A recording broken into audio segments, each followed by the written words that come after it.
심지어는 대출받은 것까지라도 11조를 내는 그런 성도가 있는 그런 이 주안의 공동체에 제가 그렇게 잘하고 있는데 제가 거기에 대해서 감사를 하라고 감사에 대한 설교를 하고 싶지가 않았습니다. 그래서 오늘은 지난주에는 해석을 잘하는 것만이, 같은 맥락에서 판단을 잘하는 것만이 인생의 유일한 소망이고 인생의 유일한 꿈이고 인생의 유일한 비전이고 인생의 유일한 미래이고 인생의 해답이고 정답이다 라고 하는 그런 지난주의 설교의 맥락을 보면 어떤 면에서는 같은 맥락이라고 생각을 해볼 수 있습니다.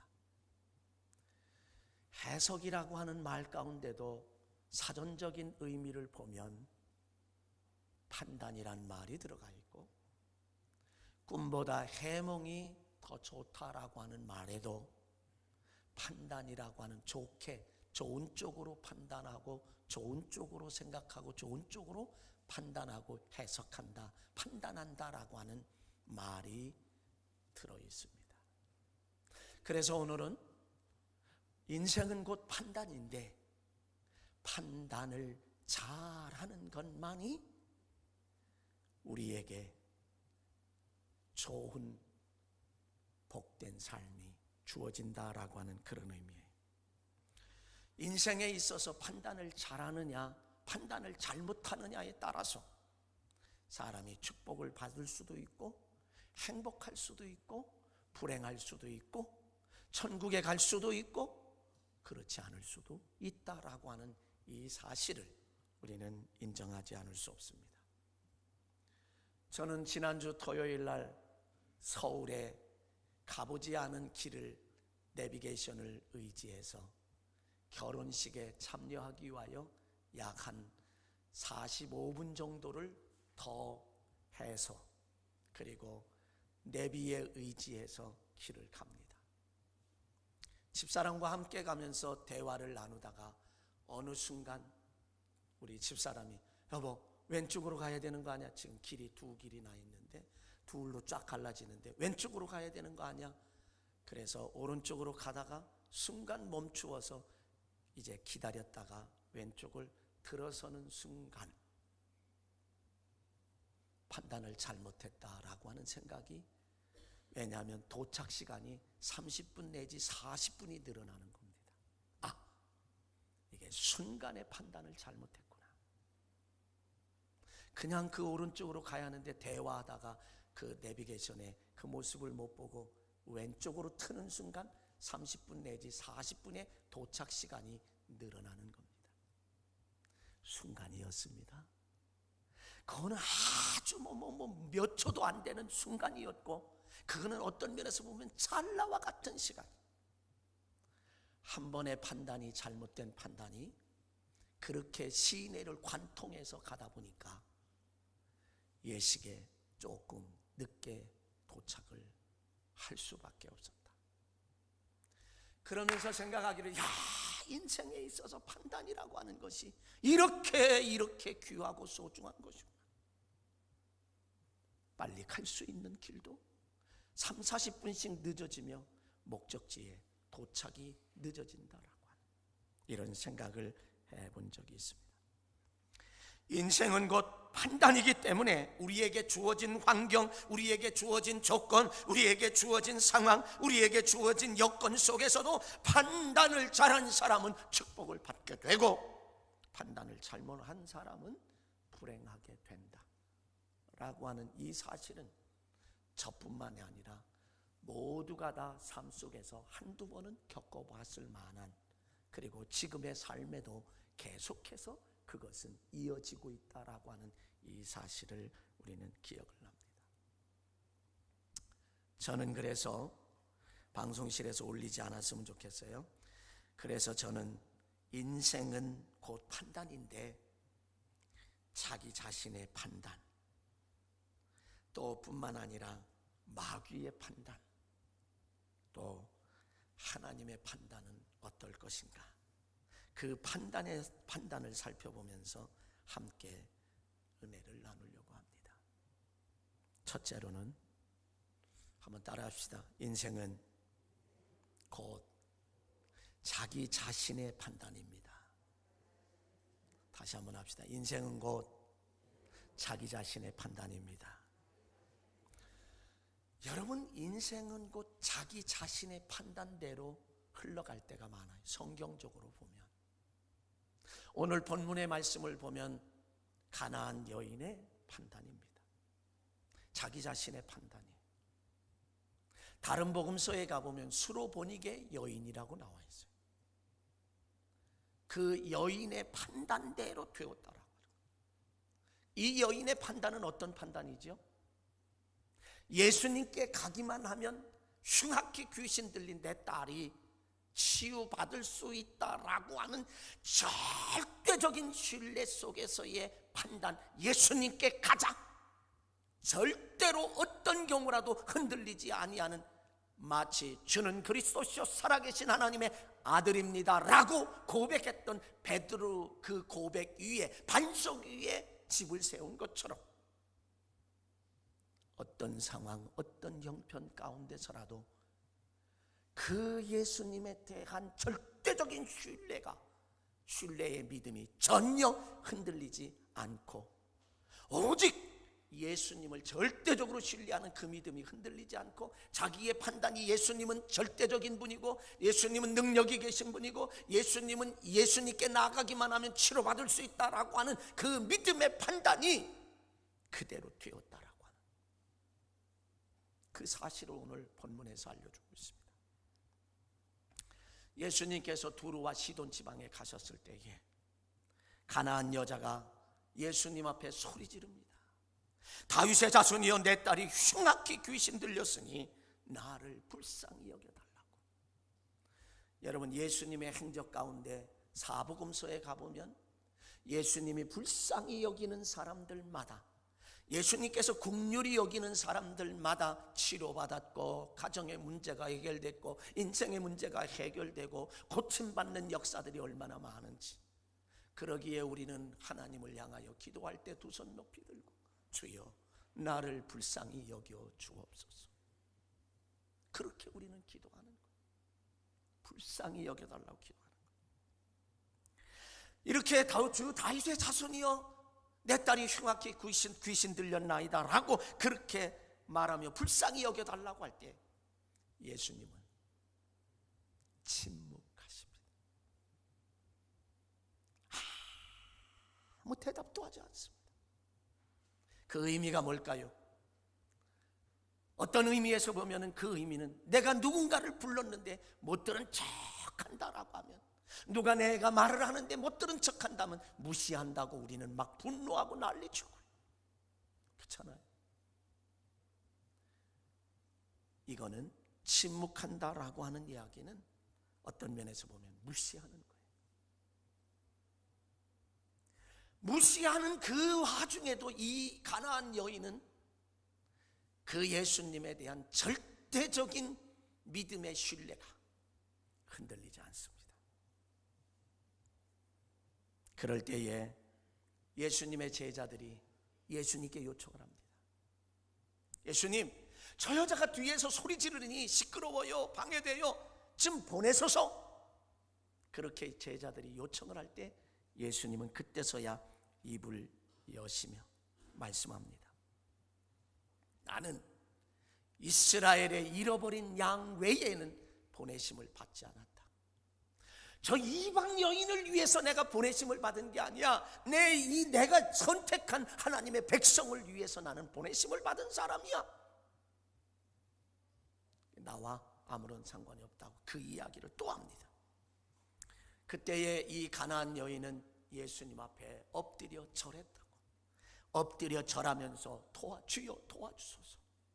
또다시 포기하지 않고 절망하지 않고 좌절하지 않고 또다시 요청을 합니다. 그럴 때 예수님은 이렇게 말씀하십니다. 결정타입니다. 자녀의 떡을 취하여 개들에게 던짐이 마땅치 않다. 다시 말하면 너는 개야. 너는 내 자녀가 아니야. 개야. 이 말은 인격 모독이요. 모독이 얼마나 분노할 수 있어요. 분노할 수 있고 막 그냥 들끓면서 당신이 내 딸을 고쳐주지 않아도 못 고쳐줄 것 같으면 그런데 왜 인격을 모독하느냐고, 왜 나에게 이런 모욕을 하느냐고 막 분노하면서 난리칠 만도 한데, 이 여인은 예수님에 대한 판단, 절대적인 신뢰의 판단이 흐려지지 않습니다. 무너지지 않습니다. 흔들리지 않습니다. 그것에 포기하지 않습니다. 절망하지 않습니다. 낙심하지 않습니다. 주여 옳소이다마는 개들도 제 주인의 상에서 떨어지는 부스러기를 먹나이다.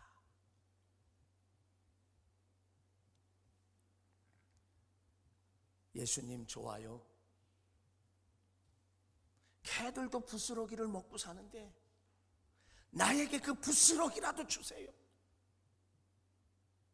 이 여인은 자기가 예수님에 대한, 알고 있는 예수님에 대한 믿음의 판단이 전혀 요동치 않았습니다.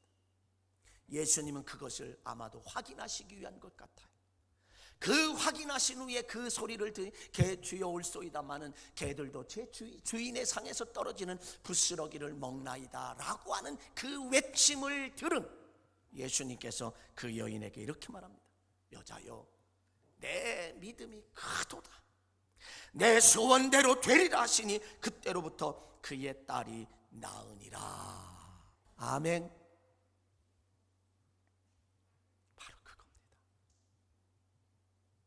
여인의 판단대로, 가나안 여인 수로보니게 여인의 믿음의 판단대로 된 줄로 믿습니다.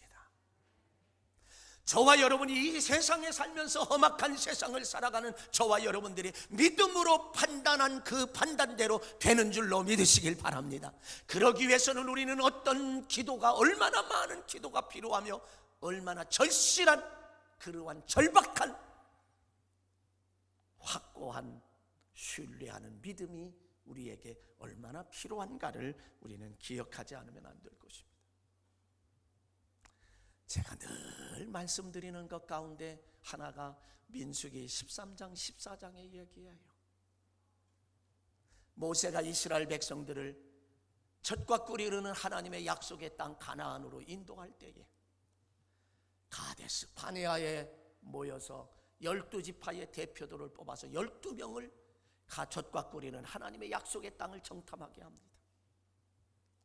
공통점이 뭘까요? 공통점은 그 12명이 다 돌아와서 보고하기를, 야, 과연 하나님의 말씀대로 젖과 꿀이 흐르는 가나안 땅이야. 하나님의 말씀대로 젖과 꿀이 흐르는 가나안 땅이야. 그렇게 말했어요. 그러면서 포도 한 송이를 막대기를 끼워가지고 메고 오게 됩니다. 백성들도 그것을 확인했어요. 야, 정말 젖과 꿀이는 가나안 땅이구나. 그럴 때에, 그런데 10명의 정탐꾼들이 말합니다. 거기는 네피림 후손, 아낙자손, 거인 족속들이 있어. 전쟁에 능한 사람이야. 정예 부대야. 그러므로 우리는 할 수 없어. 그들에 비하면 우리는 메뚜기 같아. 나약하기 그지없어. 그 땅에 못 들어간다, 할 수 없다, 못한다 라고 하는 부정적인 그러한 판단을 하게 됐습니다. 백성들이 그 소리를 들으며 밤새도록 울었다라고. 그럴 때에 여호수아와 갈렙 두 사람은 이렇게 말합니다. 그래, 저 10명이 이야기한 대로, 10명이 이야기한 대로 거기 정말 네피림 후손, 아낙자손, 거인 족속이 있는 건 분명해. 그러나 그들의 보호자는 떠났고 여호와 하나님, 전지전능하신 하나님은 우리와 함께 하셔. 그러므로 저들은 우리의 밥이다, 저들은 우리의 먹이다. 하나님이 기뻐하시면 우리는 그 땅에 들어갈 수 있다, 할 수 있다, 들어갈 수 있다 라고 그렇게 믿음의 판단을 하고 긍정적인 판단을 하며 백성들에게 이야기하지만 백성들은 부정적인 소리에 더 많은 귀를 기울이고 그를 따르는 사람들이 많았다. 출애굽 세대들은 그래서 그들의 판단, 믿음의 판단대로 우리는 못 들어가, 그들에 비하면 메뚜기 같아 라고 말했던 10명과 그를 추종했던 사람들은 다 광야의 시체더미가 됐고, 할 수 있어, 하나님이 우리와 함께, 그들은 밥이야, 들어갈 수 있어, 할 수 있어 라고 말했던 여호수아와 갈렙을 비롯해 따라갔던 사람들은 젖과 꿀이 흐르는 가나안 땅에, 축복의 땅에, 하나님의 약속의 땅에 들어간 줄로 믿습니다. 바로 이거예요. 어떤 상황, 어떤 형편 속에서라도 바로 이런 것이 우리에게 필요하다라고 하는 사실이에요. 우리가 어떤 믿음으로 판단하느냐, 부정적인 믿음으로 판단하느냐, 긍정적인 믿음으로 판단하느냐. 믿음은 어떤 면에서 믿음이라고 하는 기본 베이스는 가지고 있지만 그것을 긍정적으로 부정적으로 믿음으로 판단하느냐에 따라서 인생의 결과는 달라진단 말입니다. 광야에서 죽느냐, 아니면 젖과 꿀이 흐르는 가나안 땅에 들어가느냐라고 하는 거죠. 여러분, 이런 면에서 우리의 삶이 얼마나 귀한가. 다니엘서에 가보면 바벨론의 왕 느부갓네살 왕에 의해서 이스라엘이 침략을 당하고 패전을 합니다. 그리고 이스라엘의 사람들을 포로로 바벨론으로 끌어갑니다. 느부갓네살 왕은 인재 양성하는 데에 탁월함을 가지고 있어요. 오늘날 미국이라는 사회가 그렇습니다. 세계의 모든 그 인재들은 다 끌어들이고 금방 시민권을 주며 그에게 넉넉하게 주어서 휴스턴에 있는 나사에 가보면 미국 사람들보다는 외국의 석학들이 다 모여 있어요. 우리나라 사람도 참 많이 있습니다. 그래서 세계 최강대국을 이루어 가고 있는 거예요. 느부갓네살 왕이 그 인재 양성에 의해서 그때 붙잡혀갔던 소년이 누구냐면, 대표적인 소년이 다니엘이라는 사람이고, 그의 세 친구 사드락과 메삭과 아벳느고라고 하는 사람. 왕은 그들을 데려다가 인재로 양성시켜요. 왕이 먹는 똑같은 음식을 제공합니다. 여러분 한번 생각해 보세요. 포로 주제에 왕이 먹는 왕의 진미를 먹으면서 최고의 교육을 받는다라고 하면 감지덕지해야 되는데, 이 소년은, 어린 소년이 뜻을 정하여 왕의 진미는 성경에서 말씀에 의해서 자기가 먹지 못하도록 되어 있는 음식을 제공하기 때문에 우리는 뜻을 정하여 왕의 진미를 거절하고 채소를 먹겠습니다. 뜻을 정했다. 그런데 황관장이, 그들을 양육하는 황관장이 있다가 인간적으로, 인정으로 말합니다. 너희들이 이것을 안 먹고 너희들이 뭐 건강이 안 좋아지면 나 왕에게 먹달하나. 그러니 제발 먹으면 어떻게. 사람은 인정에 약한 거죠. 인정에 약한 거죠. 그 인정까지도 넘습니다. 뜻을 정. 그러면서 하는 얘기가, 우리를 시험해 보세요. 열흘 동안 시험해서 우리가 저 왕의 진미를 먹는 아이들보다 더 몸이 건강이 형편없다고 하면 그때 마음대로 하소서. 그 확실한 하나님에 대한 절대적인 신뢰를 가지고 확실한 판단을 했던 이들대로 하나님은 그들을 왕의 진미를 먹는 자보다 더 건강하게 하셨다는 거예요. 그리고 하나님께서 그들에게 총명과 지혜를 주셨어요. 다니엘에게 지혜와 총명을 주셨을 뿐만 아니라 그 바벨론의 술사들과 박수들과 이런 사람들보다도 지혜와 총명을 10배나 더 하셨다라고. 결국 사자굴 속에 들어가는 죽을 줄 알면서도 뜻을 정했을 때 나중에 하나님이 사자의 입을 봉하여 보호하셨고, 사드락과 메삭과 아벳느고는 7배나 더 뜨거운 불 속에 들어가면서도 하나님이 그들을 3명이 들어갔지만 그를 집어넣던 사람들은 겉에서 타 죽었지만 이 3사람을 집어넣는데 4사람이 왕래하고 머리털 하나 그슬린 것 없이, 그슬린 냄새 없이 불타지 않고 살아나는 놀라운 은혜의 역사가 있었다. 우리는 정말 신실하신 하나님, 전지전능하신 하나님, 무소부지하신 하나님, 그 하나님을 믿는다라고 하면 그 믿음의 판단이 이 다니엘과 어린 소년들이지만 그 판단대로, 믿음의 판단대로 되었다라고 하는 이 사실을 우리는 기억하게 된다라고 하는 사실입니다. 여러분, 바울도 보면 그렇습니다. 바울도 보면은 다메섹 도상에서 부활하신 예수님을 만나고요, 그리고 주님을 위해 산다고 했습니다. 그래서 복음을 소아시아에 복음 전하는 것은 예수님의 사명입니다. 복음 전하는 건 예수님이, 전도하는 건 예수님이 가장 기뻐하시는 겁니다. 어떤 면에서 보면 하나님의 한맺힌 소원입니다. 그 일을 할 때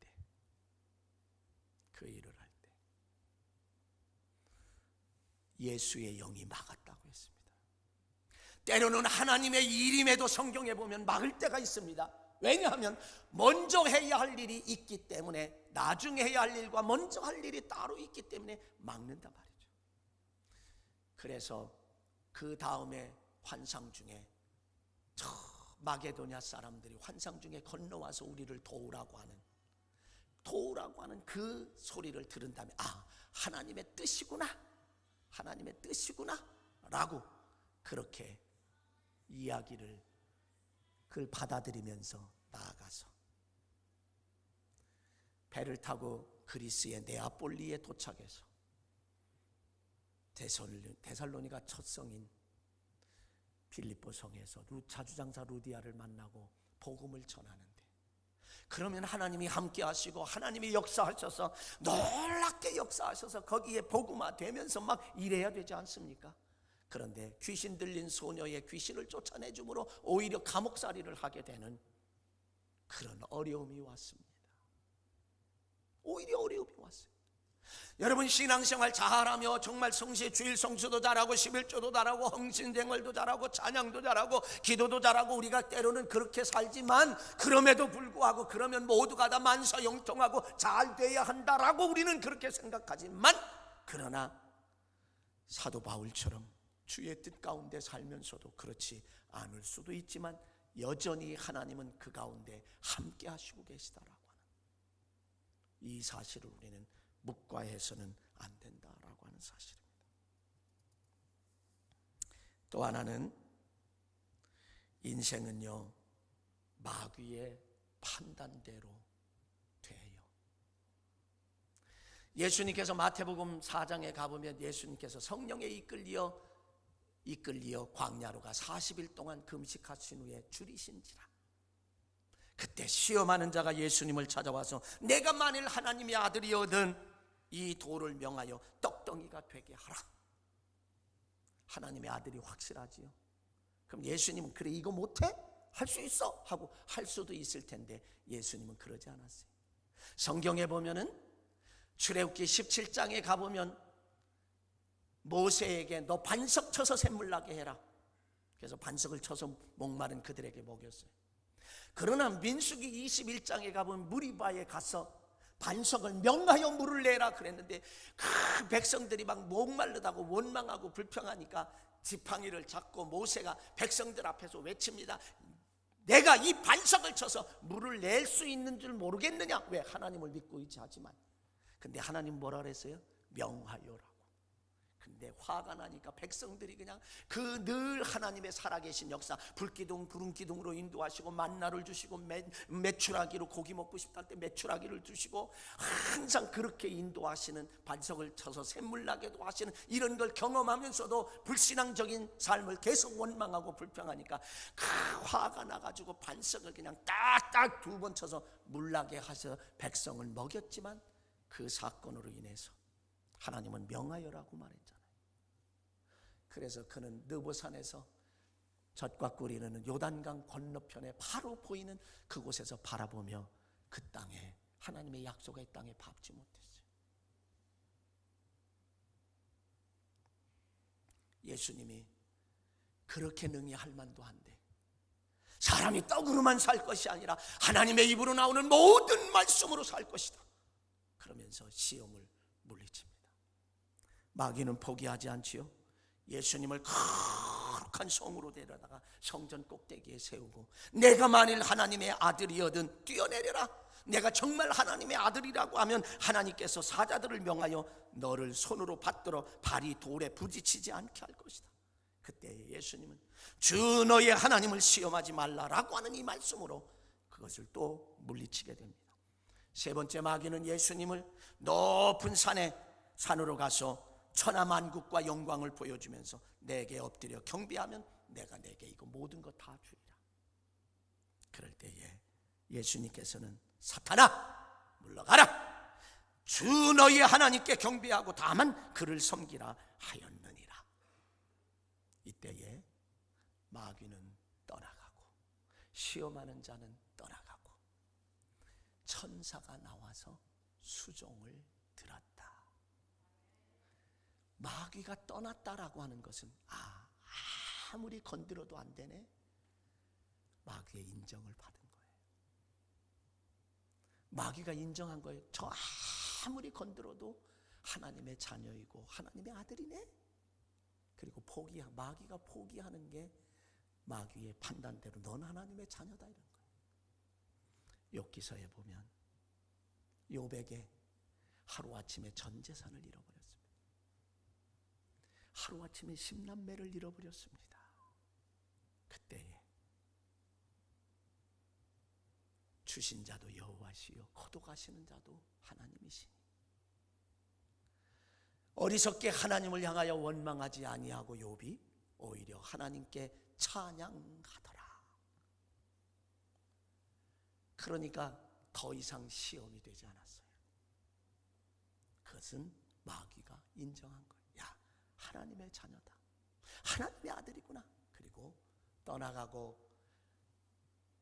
욥은 욥기서 42장 10절에 가보면 갑절의 축복을 받았다라고 그렇게 말하는 것입니다. 그래서 우리는요, 사람들에게도 인정을 받아야 하고요, 마귀에게도 인정을 받아야 하고요, 하나님께도 인정받아야 돼요. 이게 어떤 면에서 보면 완벽한 신앙. 세 번째로 봅니다. 인생은 곧 하나님의 판단이라는 거예요. 인생은 곧 하나님의 판단. 요한복음 1장 43절로 51절에 가보면 예수님 이제 빌립이 나다나엘을 전도해요. 복음을 전하면서 이렇게 말합니다. 모세가 율법에 기록하였고 여러 선지자가 기록한 그 일을 만났다, 메시아를 만났다. 여러분, 성경은 두 부분으로 나눠집니다. 구약이라는 부분과 신약이라는 부분으로 나눠져요. 구약은 오실 예수님에 대한 말씀이고 신약은 오신 예수님에 대한 말씀이에요. 근데 구약의 이 빌립이 나다나엘에게 한 말은 모세가 말했고 또 여러 선지자가 말한 오실 메시아, 학수고대하는 그 메시아를 내가 만났다, 그 일을 만났다 라고 하니 그게 누군데? 나사렛 예수야. 그랬더니 나다나엘이 아이 나사렛에서 그 촌구석에서 무슨 메시아가 탄생돼? 그리고 무시합니다. 인정하지 않습니다. 그랬더니 빌립이 있다가 그럼 와봐, 직접 확인해. 그래서 줄렁줄렁 따라오는 그 나다나엘을 저만치 보신 예수님께서 하시는 말씀이 내 속에 참 간사함이 없구나 라고 그렇게 이야기를 하는, 보라 이는 참 이스라엘 사람이구나, 그 속에 감사함이 없구나. 그럴 때 나다나엘이 나 어떻게 하셨어요? 빌립이 너를 부르기 전에 내가 무화과 나무 아래에 있을 때 보았어. 그때 당시에 유대인들은 무화과 나무 아래는 주로 기도하는 장소로 쓰였기 때문에 너 기도하는 건 내가 보았어. 그때 나다나엘은 이렇게 말합니다. 당신은 하나님의 아들이요 당신은 이스라엘의 임금이로소이다. 인정하는 거죠. 자, 나사렛에서 무슨 선한 것이 나겠느냐? 그렇게 불신하는 나다나엘에게 예수님은 인정을 했어요. 보라, 이는 참 이스라엘 사람이라, 그 속에 간사함이 없는 자다라고 인정을 했다는 거죠. 그랬을 때에 나다나엘은 이스라엘의 하나님의 아들이고 이스라엘의 임금이라고 말했던 것입니다. 예수님께서 그 나다나엘을 인정했을 때에 인정한 대로 하나님의 사람이 되었고 하나님의 일꾼이 되었고 멋지게 쓰임받는 나다나엘이 되었다라고 하는 이 사실을 우리는 기억해 보게 된다라고 하는 것. 바른 판단과 칭찬의 판단을 듣고 나다나엘은 바른 신앙 고백을 했을 뿐만 아니라 예수님은 나다나엘을 얻는, 사람을 얻는 축복이 있었다라고 하는 것. 저는요, 이 휴대폰을 항상 제가 켜고 있습니다.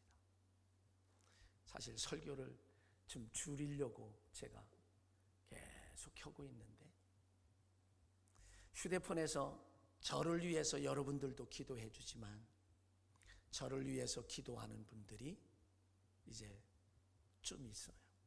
늘 기도해 주세요. 그 여러분들의 기도하심과 또 기도해 주신 분들, 어느 분이 저에게 문자를 주었습니다. 문자를 받으면 이 문자를 잘 지우잖아요. 대부분 다 지우잖아요. 저는 그 문자를 지우지 않고 있어요. 그러면서 종종 그 문자를 계속해서 봐요. 그 문자를 보면 힘이 납니다. 굉장히 힘이 나요. 하나님이 나에 대한 판단을 하는 그것, 하나님이 저를 판단하는 그 소리를 들었어요. 아주 그 소리를 들을 때 그것을 문자로 보내줬는데 제가 그것을 늘 보면서 힘을 얻고 다시 용기를 내고 그렇게 합니다. 여러분, 타인의 칭찬이라고 하는 건 굉장히 중요해요. 칭찬하는 판단을 하면, 여러분 자녀도 마찬가지예요. 자녀도 칭찬하는 판단을 해주면, 야, 너 이러면 너무 좋네, 야, 이거 괜찮은데 너무 좋아, 잘했어.